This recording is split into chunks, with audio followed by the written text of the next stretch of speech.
All right, YouTube, how you doing? Welcome back to the channel. It is April 2nd. We got a decent-sized NBA slate to dive into in today's video, like we always do when I go through each and every one of these games. I'm going to give you my lean on the spread. I'll give you my lean on the total. I'll give you my lean on any player props that we like within the game as well. But make sure to keep an eye on the pinned comment. That is where all of my final plays will live.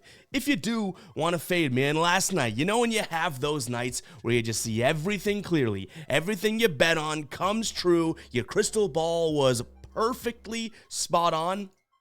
Last night wasn't one of those nights for us. We go 0-2. We had the over in the Hawks and Bulls game. That doesn't cash. And we had the under in the Suns and Pelicans game.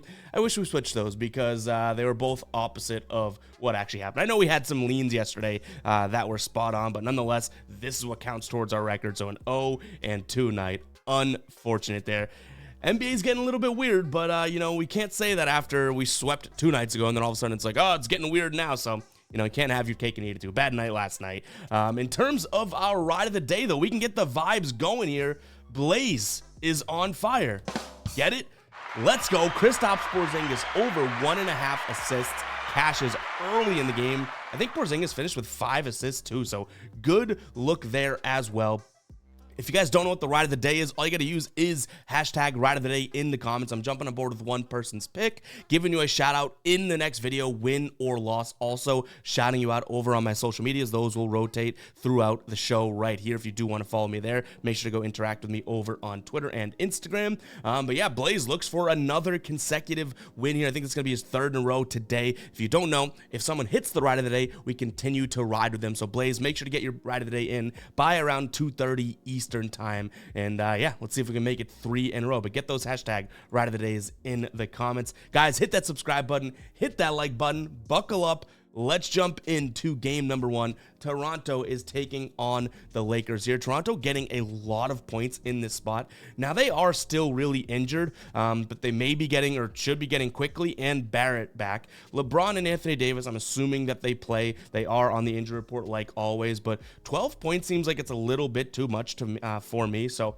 I'll actually take the points with Toronto at home. That being said, I can see why someone would want to roll with the Lakers. You know, they're 9th in the West right now. Toronto's 12th. Like, playoff hopes probably aren't all that great in that city, whereas the Lakers, you know, kind of want to keep climbing ladder if possible to close out the year, depending on other stuff happening around the league. So I can see the Lakers caring about this and maybe Toronto not, but either way, it's still a big number, so I'm going to take it. Doesn't make its way into the final plays.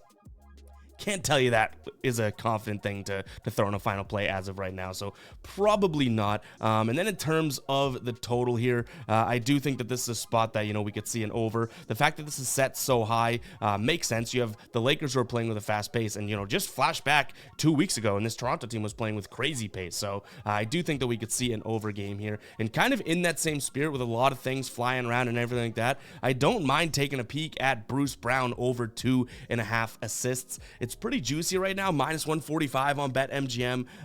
Obviously, you know, we've never been afraid of taking something in the minus 140s if we think it's a really good chance to hit, but it is juicy. He's hit that in 8 of his last 10 games. Over his last 10, he's averaging 6.5 potential assists per game, which is up on the season from his 5 potential assists. But again, even if it was 5 potential assists, I do think that there's a chance for this to hit as well. And we're looking at a game that could be a high-scoring game. Last game, which was a couple nights back, high-scoring against Philly, right? He had 6 assists, and the Lakers allow the 4th most assists to opposing players this season. So I do think that this could be a decent spot for him to get 3 assists. We're not asking for all that much, right?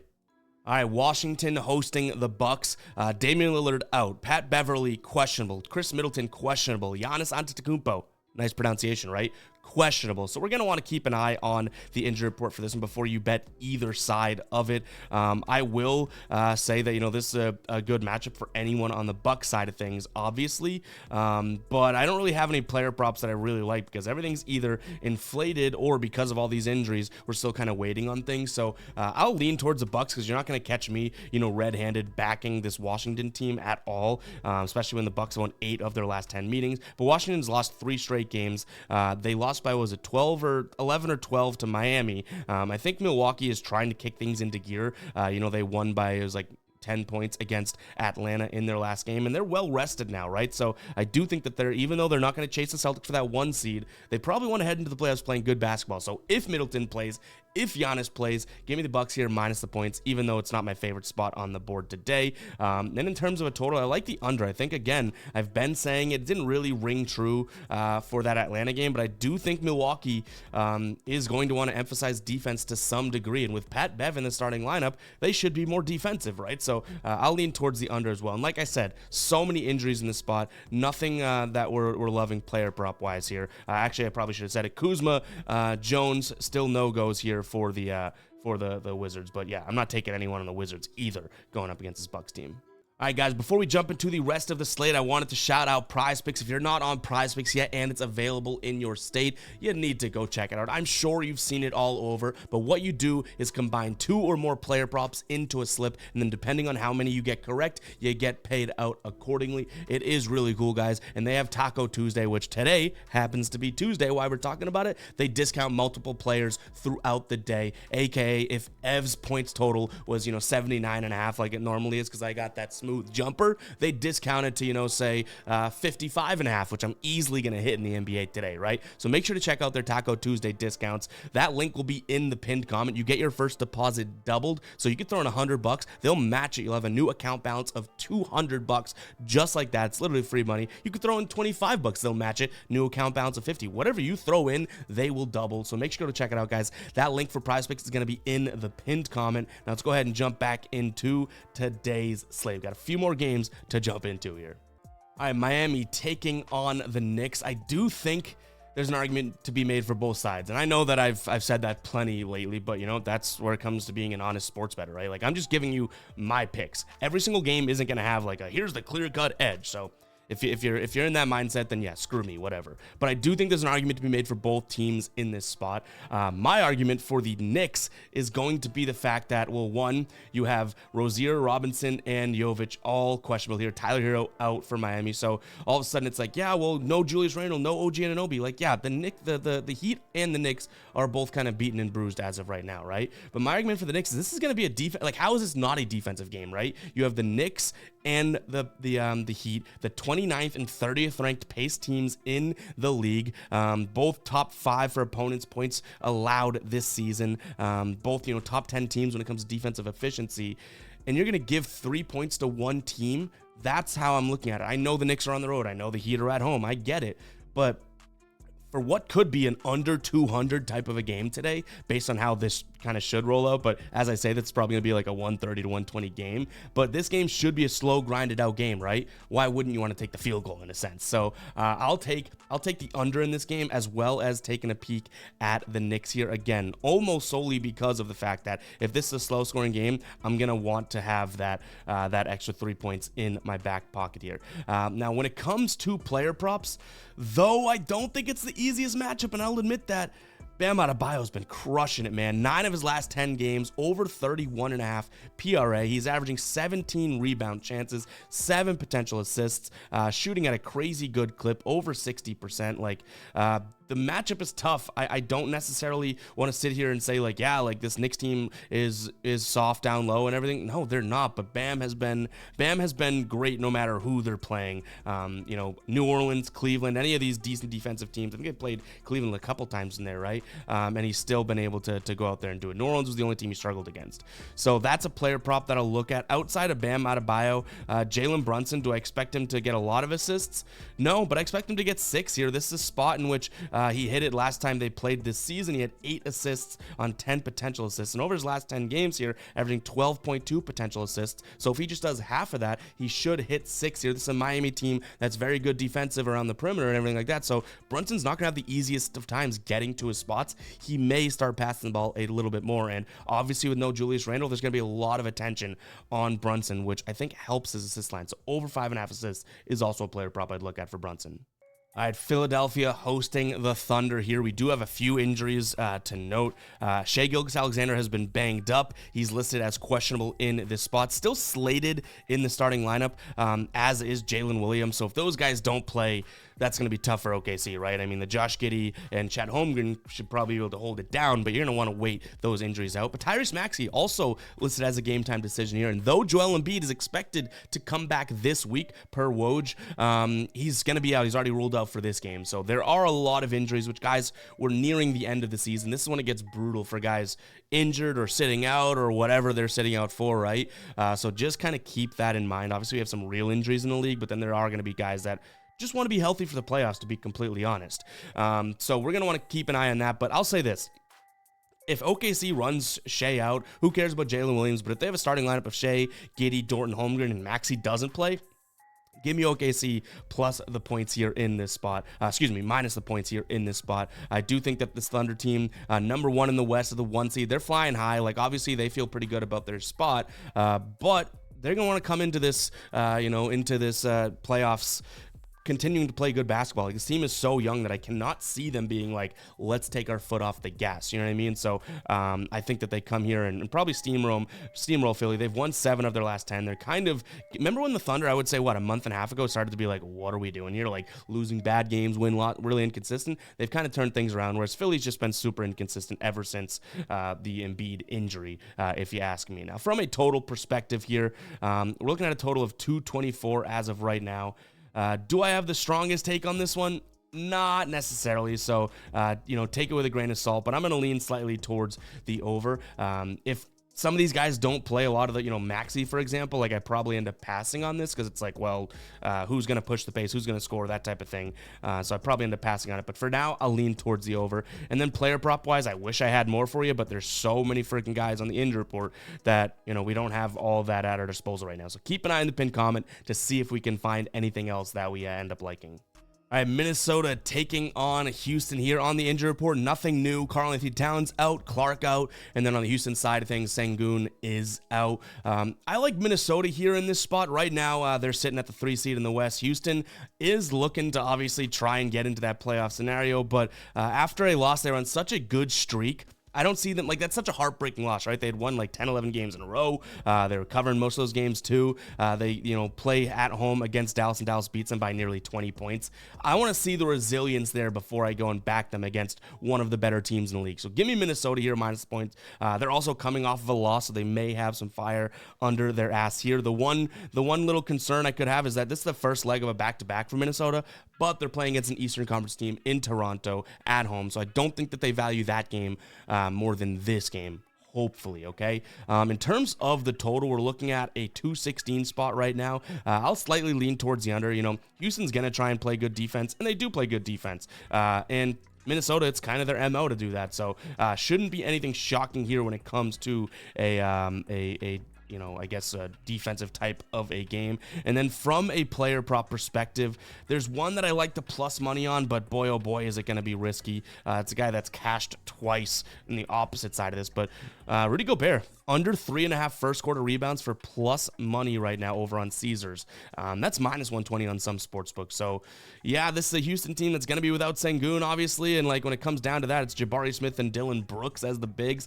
Gobert should be able to feast, and I understand that, but for plus money, I can't turn a blind eye to it. Another plus money sort of long shot here I could look at is Jalen Green over 3.5 threes. We've talked about this many times, right? He's hit this in, so if you strip the Dallas game, he had hit it in 8 straight games, but now 8 of his last 9, and the attempts are just there. He's averaging about 10 attempts per game. If he shoots 40%, you're going to cash a plus 135 play. So the only player props I have in this one are 2 plus money plays. Do either of them make it into the final plays? We'll see. We're at that time in the NBA season where we don't want to force anything. All right, Denver hosting San Antonio. Big number there at 15.5. Murray, Gordon, Jokic, all listed as questionable here. Keldon Johnson ruled out. Other than that, San Antonio fairly healthy. I think Denver maybe is taking their foot off the gas a little bit, and you're probably like, well, Ev, they just beat Cleveland by 30 points. I totally understand that, but I don't necessarily think that this is a game in which they're going to come fired up for. And San Antonio shouldn't want to win games here. I totally understand that, being in last place, but I'm not saying they're going to win the game. But 15.5 points against a Denver team that I do think may be letting up a little bit. I could be crazy, but letting up a little bit here. For what reason? I don't know. Like, they should be be what, trying to go and getting that number 1 seed. They're only like a game or a game and a half back, but to me, like, I just haven't seen it. So if they go out there and dominate San Antonio, that'll be enough information for me to be like, okay, no, they're not letting up, right? Like they don't feel like this is a spot in which they'll be able to get a win but just not dominate, right? And again, make sure you understand what I'm saying. I don't think Denver loses this game. I'm saying to beat a team by 16 points when you can get up 10 and then go cruise control, that's what we're talking against the spread here, right? So when I say let up, I'm saying like their foot's on the throat and they're not pushing down any harder, but their foot's still on the throat. So give me San Antonio plus the points. Do I make it a final play? I don't know. I don't know if I got the cojones to do that because this is still betting on San Antonio, but to me, I just kind of want to be proven wrong here before betting on Denver this many points this late in the year. Total at 224. I think I've seen 223 on some books. Slightly lean towards the over here. I don't necessarily love it, but you know, if we see Denver's offense like we did, you know, drop 130 against Cleveland, maybe they go out and have a good scoring night again. And again, if I think San Antonio keeps this game within 16, we could be looking at a decent scoring night for both parties in this spot. And then no player props in this game so far. Again, we have so many injuries on the Denver side of things, so nothing to note. Utah taking on Cleveland here. I do think that this is a big number, but I kind of see Cleveland as a team that still wants to grind it out, still wants to play good basketball to close out this season. And even, who knows, the Bucks start dropping games, Cleveland can bump up. I think they're like a game, 2 games back, something like that, right? So yeah, give me Cleveland, even though that number is absolutely astronomical. But no Lauri Markkanen, no Jordan Clarkson, no John Collins. Like, come on now. In terms of a total here, I like the over in this spot as well. I do still think that, you know, Utah's going to want to run, and we saw Cleveland try and run, or at least allow Denver to run, right? So we cashed the over in that game as a final play. I do think we have something similar on our hands here today. I actually like the over probably more than I do laying the 12.5 points. And then from a player prop perspective, though he's probably not going to get the start now that, you know, Mitchell's been back, he's still been cashing these. I like Karis LeVert over 9.5 rebounds plus assists. He's averaging 8 rebound chances per game over his last 10 with Donovan Mitchell in the lineup. So slate him in for 4 or 5 rebounds, right? Averaging over 11 potential assists in his last 10 with I can't say these names, with Donovan Mitchell in the lineup. So he should get right around 6 assists. So that's a guy that we're looking at maybe 10 or 11 rebounds plus assists, right? So in a run and gun type game, which I do think this game gets more up tempo than people may think, I like his chances for some rebounds and assists as well. All right, we got Sacramento taking on the Clippers here in this spot. When it comes to injuries, nothing major to note here, which is a good sign because that makes me say full speed ahead with this Clippers team. This Clippers team won 3 straight games. Best of competition, not necessarily. Their biggest win in that 3-game stretch would be Orlando. They're still on the road here, which is unfortunate for them, but Sacramento hasn't really been as good as I'd like to see lately, especially if they're only going to get 2.5 points here against the Clippers. So I'll trust the better team. I'll trust the better defense as well. Even the Clippers, I think, on the season have been averaging more points per game overall and in the last 3 games, right, than Sacramento. So if you think of Sacramento as the offensive team, Clippers as the potential defensive team here, it's not even really the case, right? Clippers kind of have come back down to the middle of the pack when it comes to defensive efficiency and whatnot too. But yeah, I think it's Clippers all the way. In terms of where the money is, you're seeing a lot of bets on Sacramento, so we don't see money percentage yet, but I do see a lot of bets on Sacramento, so we'll see where the money comes in, because this may be a game that if we see the money, all the sharp money on Sacramento, maybe we just end up passing, because I don't think I can get to Sacramento's side of things in terms of a lean, but, if we see tons of money on Sacramento, not public money, sharp money, I do think that this could be something that keeps us off it, because, again, I'm kind of shocked that spread is that low as well.